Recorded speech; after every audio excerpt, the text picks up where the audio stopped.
അഭിമാനമായി ഭാരതത്തിന്റെ ഗഗൻയാൻ ബഹിരാകാശ പദ്ധതി സംഘാംഗങ്ങളെയാണ് VSSC പ്രധാനമന്ത്രി നരേന്ദ്രമോദി അവതരിപ്പിച്ചതും പ്രഖ്യാപിച്ചതും. ദൗത്യത്തിൽ പങ്കെടുക്കുന്ന 4 ടെസ്റ്റ് പൈലറ്റുമാർ, അതിൽ ഗ്രൂപ്പ് ക്യാപ്റ്റൻ, ഈ സംഘത്തെ നയിക്കുന്ന group captain Malayali Prashanth Balakrishnan Nair, group captain Ajith Krishnan, group captain Angad Pratap, അതോടൊപ്പം തന്നെ ഈ സംഘാംഗത്തിലെ 4-മൻ വിംഗ് കമാൻഡർ ശുഭാൻഷു ശുക്ല എന്നിവരെയാണ് വേദിയിൽ എത്തിയത് പ്രധാനമന്ത്രി നരേന്ദ്രമോദി പരിചയപ്പെടുത്തിയതും.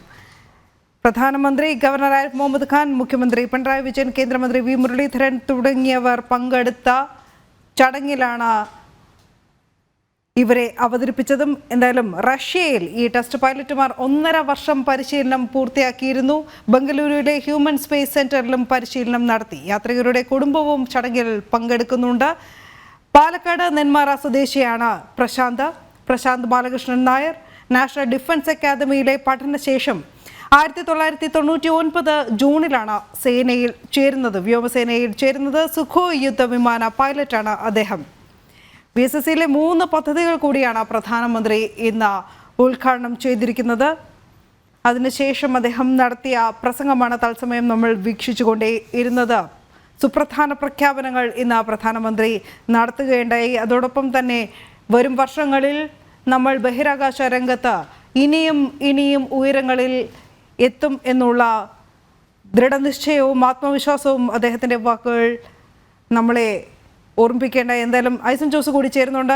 ഐസൻ, എന്തായാലും കഴിഞ്ഞ 10 വർഷത്തെ ശാസ്ത്ര നേട്ടങ്ങൾ അദ്ദേഹം പറയുകയുണ്ടായി. അതുമാത്രമല്ല, ബഹിരാകാശ രംഗത്തെ സ്റ്റാർട്ടപ്പുകൾ, ഒരുപക്ഷെ ഭാരതത്തിന് ഏറ്റവും അഭിമാനാർഹമായ നേട്ടം നമുക്ക് എടുത്തു പറയേണ്ടത് ഈ സ്റ്റാർട്ടപ്പുകളെ കുറിച്ചാണ്. അതും ബഹിരാകാശ രംഗത്ത് എന്നതും ഏറെ ശ്രദ്ധേയമാണ്. ഇനി മറ്റൊന്ന് ഏറ്റവും പ്രധാനപ്പെട്ട അദ്ദേഹത്തിൻ്റെ ഇന്നത്തെ പ്രഖ്യാപനം എന്നത് വീണ്ടും ചന്ദ്രനിലേക്ക് ഭാരതം എത്തും എന്നുള്ളത് തന്നെയാണ്. ചന്ദ്രോപരിതലത്തിൽ നിന്നും സാമ്പിളുകൾ ശേഖരിക്കുക എന്ന് മാത്രമല്ല, ചന്ദ്രനിലേക്ക് നമ്മുടെ യാത്രികർ കൂടി എത്തുന്ന ശുഭ വാർത്ത പ്രതീക്ഷ അദ്ദേഹം പങ്കുവയ്ക്കേണ്ടായി. ഒരുപക്ഷെ അദ്ദേഹത്തിൻ്റെ ഇന്നത്തെ വാക്കുകളിൽ നമ്മൾ ഏറ്റവും ഹൈലൈറ്റ് ചെയ്ത് പറയേണ്ടതും അതുതന്നെയാണ്. തീർച്ചയായും ചന്ദ്രനിലേക്ക് ഇനിയും പോകും, ഇനിയും മനുഷ്യരെയും കൊണ്ടുപോകും. ആ മനുഷ്യരെ, ഭാരതീയരെ കൊണ്ടുപോകുന്നത് ഭാരതത്തിൽ നിർമ്മിച്ച ഭാരതത്തിൻ്റെ റോക്കറ്റുകളും ഭാരതത്തിൻ്റെ സംവിധാനങ്ങളും കൊണ്ടായിരിക്കുമെന്നതാണ് ഇന്നത്തെ പ്രഖ്യാപനങ്ങളിൽ ഏറെ പ്രാധാന്യമർഹിക്കുന്നത് എന്ന കാര്യത്തിൽ രണ്ടാമതൊന്നും ആലോചിക്കേണ്ടതില്ല. കാരണം ഭാരതം തനതായി സ്പേസ് രംഗത്ത് ഭാരതത്തിൻ്റെ തന്നെ സ്വന്തമായ നിർമ്മിതികൾക്ക് കൊണ്ട് ലോകത്തെ ഏറ്റവും ശക്തമായ സ്പേസ് സാങ്കേതിക വിദ്യയായി മാറാൻ ശ്രമിക്കുന്നു എന്ന് വളരെ കൃത്യമായി അദ്ദേഹം പറഞ്ഞു വയ്ക്കുകയാണ്. ഭാരതത്തിൽ നിന്നും ഒരു ഗഗനസഞ്ചാരി ഉണ്ടായിരിക്കുന്നു, 4 ഗഗനസഞ്ചാരികൾ ഉണ്ടായിരിക്കുന്നു.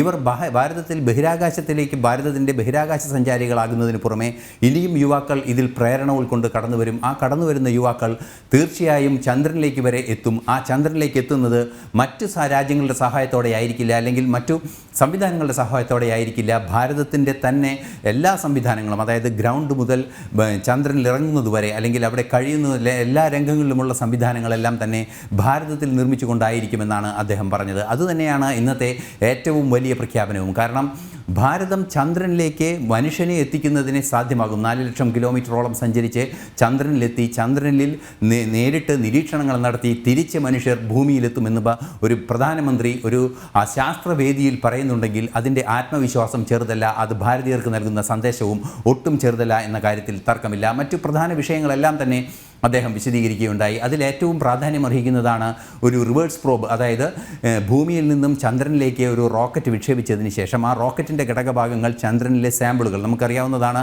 ഇപ്പോൾ നമ്മളുടെ റോക്കറ്റുകളിലും ഈ ചന്ദ്രയാനിലെ ഗവേഷണങ്ങളെല്ലാം തന്നെ നടന്നത് ചില യന്ത്ര സംവിധാനങ്ങൾ ചന്ദ്രനിൽ പ്രതിഷ്ഠിച്ചതിന് ശേഷം, അല്ലെങ്കിൽ കൃത്യമായി സ്ഥാപിച്ചതിന് ശേഷം അതിൽ നിന്നും പാറകൾ പൊടിക്കുന്നു, മണ്ണ് പൊടിച്ച് അത് ബാഷ്പീകരിച്ചുള്ള അതിൻ്റെ ഘടകങ്ങളെ പരിശോധിക്കുന്നു. അത്തരത്തിൽ അതിൻ്റെ സോളാർ സംവിധാനങ്ങളെ, ഹീറ്റ് റേഡിയേഷൻസിനെ, അത്തരത്തിലുള്ള സംവിധാനങ്ങളെക്കുറിച്ച് പഠിക്കുന്നു. അത്തരത്തിലുള്ള സംവിധാനങ്ങളാണ് ഇതുവരെ നടന്നിരുന്നത്.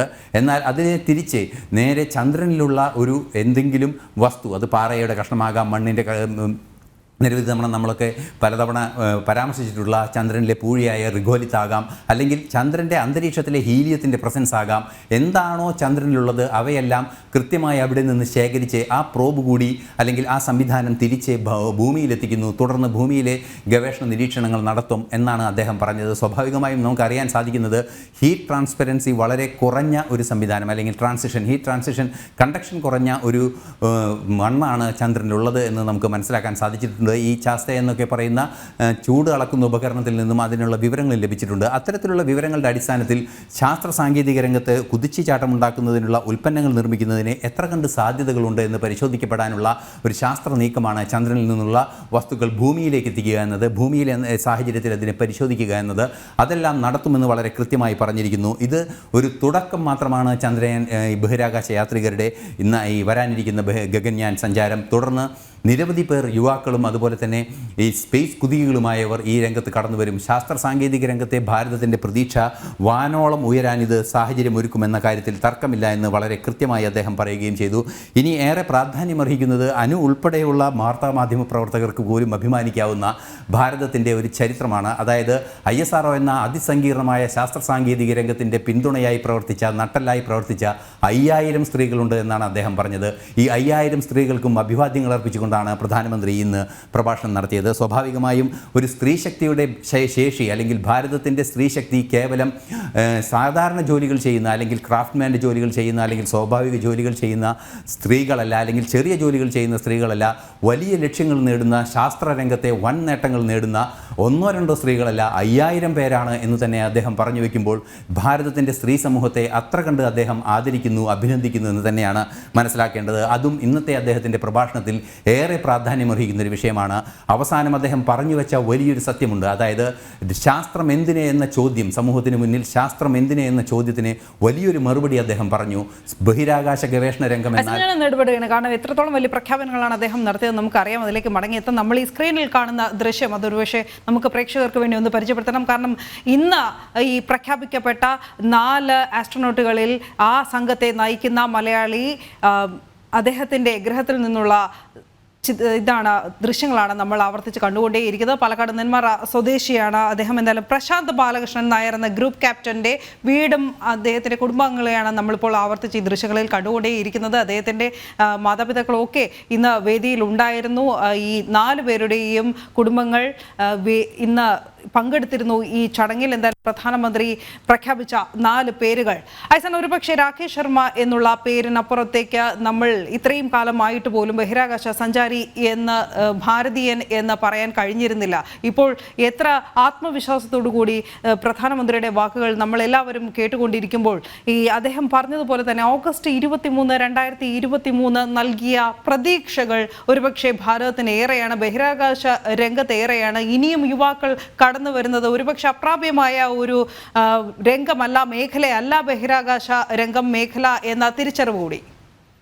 തീർച്ചയായും ബഹിരാകാശ രംഗം അപ്രാപ്യമല്ല നമുക്ക്, അല്ലെങ്കിൽ ഓരോ മനുഷ്യനും അപ്രാപ്യമല്ല എന്നതിന് ഏറ്റവും വലിയ തെളിവ് ബഹിരാകാശ രംഗത്ത് പ്രവർത്തിച്ച സാധാരണ കുടുംബങ്ങളിൽ നിന്ന് വന്ന മനുഷ്യർ തന്നെയാണ്. ഇന്ന് നമ്മൾ തിരഞ്ഞു നോക്കുകയാണെങ്കിൽ തന്നെ ബഹിരാകാശ രംഗത്തെ ISRO ചെയർമാൻ ഒരു സാധാരണ ജീവിത സാഹചര്യത്തിൽ നിന്നും വളർന്നു വന്ന ഒരു വ്യക്തിയാണ്. അദ്ദേഹം തൻ്റെ ജീവിതത്തിൻ്റെ പ്രയത്നത്തിൻ്റെ പടിപടികളായി കയറി വലിയൊരു ശാസ്ത്ര സ്ഥാപനത്തിൻ്റെ, ലോകത്തെ 4ാം സ്ഥാനത്ത് നിൽക്കുന്ന വലിയൊരു ശാസ്ത്ര സ്ഥാപനത്തിൻ്റെ മേലധികാരിയായിരിക്കുന്നു, അല്ലെങ്കിൽ ഇന്ത്യൻ സ്പേസിൻ്റെ സെക്രട്ടറി ആയിരിക്കുന്നു എന്നത് ഈ രാജ്യത്ത് എല്ലാവർക്കും കൃത്യമായി തങ്ങളുടെ ജീവിത വിജയം നേടാനുള്ള സാധ്യതയുണ്ട് എന്നതിന് തെളിവ് കൂടിയാണ്. തീർച്ചയായും മനു വ്യക്തമാക്കിയതുപോലെ ഇത്തരത്തിൽ യുവാക്കൾക്ക് ഒരു ഇൻസ്പിറേഷൻ, അല്ലെങ്കിൽ ഇത്തരത്തിലുള്ള ഒരു പ്രചോദനമായി മാറാൻ, ഈ ശാസ്ത്രകുതികൾക്ക് ഒരു പ്രചോദനമായി മാറാൻ തീർച്ചയായും സാധ്യത വർദ്ധിപ്പിക്കുന്നു എന്നത് ഒരു യാഥാർത്ഥ്യം തന്നെയാണ്. നമ്മൾ മാധ്യമപ്രവർത്തകർക്ക് പോലും ഉള്ളിൽ തട്ടിയത് പറയാൻ സാധിക്കും. കാരണം നമ്മൾ നേരത്തെ കണ്ട, അല്ലെങ്കിൽ ഇതുവരെ നമ്മൾ ചന്ദ്രയാൻ്റെ വിജയത്തിന് മുൻപ് കണ്ട വിജയങ്ങളോടൊക്കെ തന്നെ ചേർത്ത് വയ്ക്കുമ്പോൾ വലിയൊരു വിജയമാണ് ചന്ദ്രയാൻ്റെ ഭാഗത്തു നിന്നും, ചന്ദ്രയാൻ്റെ കാര്യത്തിലുണ്ടായത്. നമുക്കറിയാവുന്നതാണ്, ലോകത്ത് ആദ്യമായി ദക്ഷിണ ധ്രുവത്തിൽ ഒരു പേടകം കൊണ്ട് ഇറക്കുക, അത് സുരക്ഷിതമായി ഇറക്കുക, ഇറങ്ങിയ പേടകത്തിൽ നിന്നും നിരീക്ഷണങ്ങൾ നടത്തുക, ആ നിരീക്ഷണങ്ങളുടെ വിവരങ്ങൾ ഭൂമിയിലെത്തുക, ചന്ദ്രനെക്കുറിച്ചുള്ള വലിയ വിവരങ്ങൾ, അതായത് നേരത്തെ നമ്മൾ പലതവണ സൂചിപ്പിച്ചതുപോലെ ചന്ദ്രൻ്റെ റേഡിയേഷൻസിൻ്റെ പഠനങ്ങളെല്ലാം തന്നെ, അതുപോലെ തന്നെ നേരത്തെ നമുക്കറിയാവുന്നതുപോലെ ഹൈഡ്രേറ്റുകളുടെ സാന്നിധ്യത്തെക്കുറിച്ച് പഠിക്കുന്നു. ഊഷ്മാവ് കൃത്യമായി ലോകത്ത് ആദ്യമായി നേരിട്ട് ഇൻസിറ്റ്യൂ ടെമ്പറേച്ചർ അസസ്മെൻറ്റ് നടത്തിയിരിക്കുന്നു. അത്തരത്തിൽ ശാസ്ത്രത്തിൻ്റെ വലിയ നേട്ടങ്ങൾ നമുക്ക് സാധ്യമായിരിക്കുന്നു. അതായത് ഇത്രയും ദൂരത്തേക്ക് കൃത്യമായൊരു പ്രിസിഷൻ മൂവ്മെൻറ്റ് നടത്തി അത് അവസാന ഘട്ടത്തിൽ ചെന്നിറങ്ങുന്ന പ്രദേശത്തെ ആ ഭൂപ്രകൃതിയുടെ അസന്തുലിതാവസ്ഥ പോലും കൃത്യമായി മനസ്സിലാക്കി സുരക്ഷിതമായ സ്ഥലത്ത് കൊണ്ടിറക്കാൻ സാധിച്ചു എന്നതാണ് ചന്ദ്രയാനെ സംബന്ധിച്ചിടത്തോളം വലിയ വിജയമായത്. ആ വിജയം നിരവധി ശാസ്ത്ര മേഖലയുടെ ഒരു സമഞ്ജസ സമ്മേളനം, അല്ലെങ്കിൽ ഒരു ഇൻറ്റഗ്രേഷൻ്റെ ഭാഗം കൂടിയാണ്. അത് മെക്കാനിക്കൽ എഞ്ചിനീയറിങ്ങിൻ്റെ ഭാഗം മുതൽ, അല്ലെങ്കിൽ ടെലിമെട്രി സാങ്കേതിക വിദ്യയുടെ ഭാഗം മുതൽ, വലിയ ദൂരങ്ങളെ അളക്കുന്നതിനെ കൃത്യമായി അളക്കുന്നതിനുള്ള ഭാരതത്തിൻ്റെ ആ ക്രയശേഷിയുടെ ഭാഗം മുതൽ, ഏത് രീതിയിലുള്ള നിലവിലുള്ള ശാസ്ത്രരംഗത്തെ പരിശോധിച്ചാലും വൻതോതിൽ മുന്നേറാൻ സാധിച്ചത് ഒരു യാഥാർത്ഥ്യം തന്നെയാണ്. ആ യാഥാർത്ഥ്യം തന്നെയാണ് നമ്മളെ ഏറെ പ്രചോദനം നൽകുന്നത് എന്ന കാര്യത്തിൽ തർക്കമില്ല. ആ കൃത്യത അല്ലെങ്കിൽ അവസാന ഘട്ടത്തിൽ പോലും 60 മീറ്റർ ഉയരത്തിലെത്തി, ചന്ദ്രപഥത്തിൽ നിന്നും 60 മീറ്റർ ഉയരത്തിലെത്തി കൃത്യമായ റീഹോവറിംഗ് ചെയ്ത് ചെന്നിറങ്ങാൻ സാധിച്ചു എന്നത് ഇന്ന് പ്രധാനമന്ത്രിയുടെ വാക്കുകളിൽ നിന്നും ആ ആത്മവിശ്വാസം കൂടിയുണ്ട്. കാരണം ചന്ദ്രനിൽ ഇനിയും പോകും, ഇനി പോയതിന് ശേഷം ചന്ദ്രനിലുള്ള വസ്തുക്കൾ, അതായത് അവിടുത്തെ റിഗോലിത്തായിരിക്കാം, അവിടുത്തെ പാറകളായിരിക്കാം, അന്തരീക്ഷത്തിലെ ബഹിർഗമനങ്ങളായിരിക്കാം, അതുപോലെ തന്നെ അവിടെ ഉണ്ടാകുന്ന വ്യത്യസ്തങ്ങളായ ലൈറ്റ് റേഡിയേഷനിൽ ഉണ്ടാകുന്ന നിറവ്യത്യാസങ്ങളുടെ നേരിട്ടുള്ള ചിത്രങ്ങളും അതിൻ്റെ അനാലിസിസുകളുമായിരിക്കാം. അത്തരത്തിലുള്ള വിവരങ്ങൾ ചന്ദ്രനിൽ മാത്രം തുടരാതെ അല്ലെങ്കിൽ ചന്ദ്രൻ്റെ പ്രതലത്തിൽ മാത്രം ആ വിവരങ്ങൾ മാത്രം ട്രാൻസ്മിറ്റ് ചെയ്യുന്നതിന് പകരം ആ വസ്തുതകൾ അല്ലെങ്കിൽ അവിടെയുള്ള വസ്തുക്കൾ ഭൂമിയിലേക്ക് എത്തിക്കാൻ സാധിക്കും. ഒരു പക്ഷേ ഭാവിയിൽ വൈരക്കല്ലുകളേക്കാൾ മൂല്യമേറിയ ചന്ദ്രനിലെ കല്ലുകൾ ഭൂമിയിലേക്ക് കൊണ്ടുവരാൻ ശാസ്ത്രലോകത്തിന് മുന്നിൽ അത് അവതരിപ്പിക്കാനൊക്കെ ഈ ഭാരതത്തിന് സാധിക്കുമെന്ന വലിയ പ്രതീക്ഷയാണ് അദ്ദേഹം പങ്കുവച്ചത്. തീർച്ചയായും നമുക്കറിയാവുന്നതാണ്, ഈ ആസ്ട്രോനോട്ടുകളുടെ കാര്യത്തിലായാലും ആ പ്രതീക്ഷ തന്നെയാണ്, ആ ഒരു ഇൻസ്പിറേഷൻ തന്നെയാണ് അവരെ ഇത്രയും സങ്കീർണമായ, നമുക്ക് ദൃശ്യങ്ങളിൽ കാണാൻ സാധിക്കുന്നതാണ്, ഒരു അതിസങ്കീർണമായ ഘട്ടങ്ങളിലൂടെ മനുഷ്യന് മാനസികമായി സാധാരണക്കാർക്ക് പിടിച്ചു നിൽക്കാൻ പോലും സാധിക്കാത്ത, മാനസിക നില സമനില പോലും തെറ്റിപ്പോകുന്നാത്ത രീതിയിലുള്ള സങ്കീർണമായ ചില പരീക്ഷണ നിരീക്ഷണ പരിശീലനങ്ങൾക്കിടയിലൂടെ അവർ കടന്നു പോകുന്നു. ആ കടന്നു പോകാനുള്ള കമ്മിറ്റ്മെൻറ്റ് അല്ലെങ്കിൽ ആ ഒരു അർപ്പണബോധം അവർക്ക് വരാനുള്ള അടിസ്ഥാന കാരണം ഇത്തരത്തിലുള്ള ശാസ്ത്രരംഗത്തെ വലിയ വിജയം തന്നെയാണ് എന്നാണ് പ്രധാനമന്ത്രി പറഞ്ഞു വയ്ക്കുന്നത്. മാത്രമല്ല ഈ പ്രഭാഷണത്തിൽ ഈ ഭാരതത്തിൻ്റെ സാറ്റലൈറ്റുകളുടെ മുന്നേറ്റം, അതായത് നമ്മുടെ സാങ്കേതികവിദ്യയുടെ മുന്നേറ്റവും അദ്ദേഹം എടുത്തു പറഞ്ഞു. ആദിത്യ L1 കാര്യമാവട്ടെ, എക്സ്പോസൈറ്റ് വിക്ഷേപിച്ചതാകട്ടെ, അതുപോലെ തന്നെ നിരവധിയായ കാര്യങ്ങൾ അദ്ദേഹം പറയുകയും ചെയ്തു. ചന്ദ്രനിലേക്ക് വീണ്ടും പോകുമെന്നത് വലിയൊരു വാർത്ത തന്നെയാണ്. കാരണം ഐസൻ ചൂണ്ടിക്കാട്ടിയത് ഞാൻ ഉൾപ്പെടെയുള്ള ഒരുപക്ഷെ വിവിധ മേഖലകളിൽ ജോലി ചെയ്യുന്ന ഭാരതത്തിലെ വനിതകൾക്ക് ഏറെ അഭിമാനിക്കാവുന്ന ഒരു പ്രഖ്യാപനം കൂടി അല്ലെങ്കിൽ ഓർമ്മപ്പെടുത്തൽ കൂടി പ്രധാനമന്ത്രി ഇന്ന് ആ വേദിയിൽ വെച്ച് നടത്തുകയുണ്ടായി. കാരണം ISROയുമായി ബന്ധപ്പെട്ട എത്രയധികം വനിതകളാണ് പ്രവർത്തിക്കുന്നത്. ഈ ഘട്ടത്തിൽ നമ്മൾ ഒരുപക്ഷെ വ്യോമമിത്രയെ കൂടി സൂചിപ്പിക്കേണ്ടതുണ്ട്. കാരണം ഈ ഗഗൻയാൻ ദൗത്യത്തിൻ്റെ ഭാഗമായ ഒരു പരീക്ഷണ പറക്കലിൽ നമ്മൾ എത്തിക്കാൻ ശ്രമിക്കുന്നതും വനിതാ റോബോട്ടായ വ്യോമമിത്രയാണ്. തീർച്ചയായും ആ റോബോട്ടിന് ഒരു വനിതയുടെ പേര് നൽകുന്നു എന്നുള്ളതെല്ലാം തന്നെ അത് തീർച്ചയായും ഒരു ഇൻസ്പിറേഷൻ നൽകുന്ന അല്ലെങ്കിൽ ഒരു പ്രചോദനം നൽകുന്ന കാര്യമാണ്. എങ്കിൽ കൂടി സ്ത്രീകളുടെ അതിൻ്റെ പിന്നിലെ ഒരുക്കങ്ങൾ നമുക്കറിയാവുന്നതാണ്. അതിസങ്കീർണമാണ് ഈ സ്പേസ് സംബന്ധിച്ച ഘടകങ്ങളെല്ലാം തന്നെ.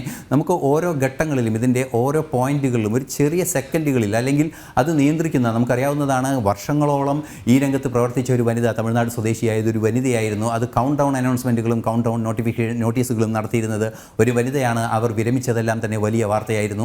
ISRO എന്ന് പറയുന്നത് നമ്മൾ കാണുന്നത് പോലെ അല്ലെങ്കിൽ നമ്മുടെ തൊട്ടടുത്തിരിക്കുന്ന ഒരു സ്ഥാപനമായ ഈ ISRO അതിസങ്കീർണമായ ശാസ്ത്ര സാങ്കേതിക രംഗത്ത് പ്രവർത്തിക്കുന്ന ഒരു